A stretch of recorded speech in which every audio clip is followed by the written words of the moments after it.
nawala na yun eh. Yung parang, I don't think a lot of performers now feel safe. Wala na. Yes, na nagpa-perform kami for them, hindi para ganunin nila. Bastusin or ano. Ayun, yun po, napanood ko yung binato po siya, tapos binato niya rin yung ano po. Ayun po, kung anong tinanong mo, yun yung aanihin mo, kaya binalikan din po siya, di ba? Sugar, ikaw particularly, it was very, very controversial dahil nahitay ka puso. Nung pumasok ka sa sex bomb, naalala ko, medyo nagkaroon ng kontrobersiya. Nag-away-away ba talaga?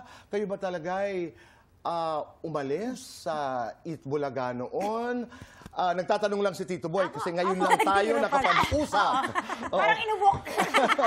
Nagigilty. Ano ang nangyari? Iyakin ka kasi. Iyakin kasi ako talaga. Pero hindi naman talaga ako yung dahilan nung pagkakaano. Gusto mo sabihin ko talaga. Kasi noon, di umano, ikaw ang paborito ng TVJ. Naaalala ko yun, di ba? Hindi kasi, gano'n naman po, di ba? Kapag may sumisikat naman po at may dun lang napapansin yung parang nakakatulong sa show, syempre po. Pero lahat naman po, si Ate Rochelle, di ba po, may mga kanya-kanya po talagang panahon. May issue lang na nangyari dati na lumaki, na wala naman kami parehong kinalaman. Lahat kami walang kinalaman po. Tapos ako yung napagbintangan, tapos ngayon ko lang po, nagsagot po si Ate Jopay, doon lang po tumigil yung mga basher ko. Laging nakaganon yung pag sinasabing sex bomb ako, hindi nila matanggap dahil ako daw po yung dahilan kung bakit sila nawala.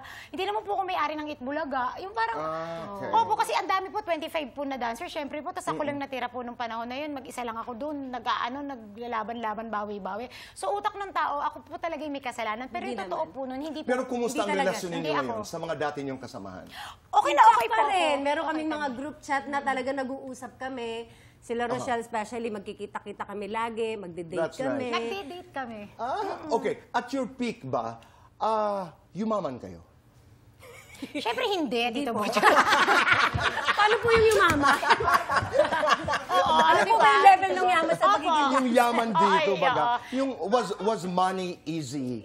Alam mo yun, yung may point sa buhay ninyo na parang walang patid ang pasok. Yes, I would say ang money po ay come and go. Yeah. Okay. Hindi kami natatakot, may kakainin kami sa araw-araw. Pero yung yaman na masasabi namin, stable kami, hindi po nangyari sa amin yun. Oo, kasi dancer syempre po rin kami, hindi naman kami artist talaga na artista ng mga panahon. And maliit talaga yung budget ng panahon na yun yung alam ko. Opo. Pero ganito, sikat na sikat ang sex bomb.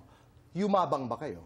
Hindi po. Hindi Yan ang nga po masasabi namin- kong hindi hindi. nga namin alam Yun na nga sikat yung kami. pagiging humble Hindi nyo namin. alam na Hindi, sikat hindi kayo? talaga. Yun nga po yung kwento niya na parang na-take advantage kami kasi sa sobrang hindi namin iniisip yung sikat na kami, lumalabas lang kami ng mall lang sama-sama kami na parang wala lang. Hanggang sa paiikutan na kami ng tao, ay sikat na pala tayo, ito na pala yun.